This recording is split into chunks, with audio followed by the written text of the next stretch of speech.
Hello বন্ধুরা, তোমরা কেমন আছো? আশা করি বেশ ভালো আছো। আমিও বেশ ভালো আছি। দেখো বন্ধুরা, আজকে আমি করে ফেললাম চিংড়ি মাছের মালাইকারি। একটু জিরে সর্ষে বাটা দিয়ে, একটু জিরে সর্ষে আর কাঁচা লঙ্কা দিয়ে এরকম চিংড়ি মাছের কালিয়া করে ফেললাম। নামানোর আগে সামান্য একটু লঙ্কার গুঁড়ো দিয়ে দিলাম, যাতে কালারটা একটু সুন্দর আসে।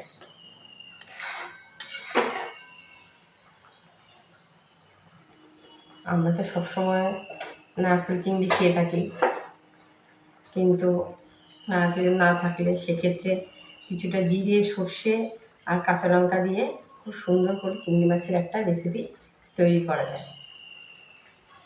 এবার নামানোর আগে এটার মধ্যে সামান্য একটু কাঁচের তেল দিয়ে তারপর আমরা এটা নামিয়ে ফেলি। দেখবে করে খুব সুন্দর টেস্ট হয় আর খেতেও খুব ভালো লাগে।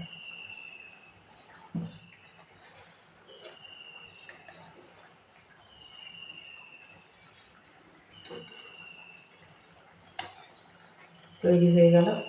এবার কিছুটা কাঁচা তেল উপর থেকে দিয়ে দিলাম, দিয়ে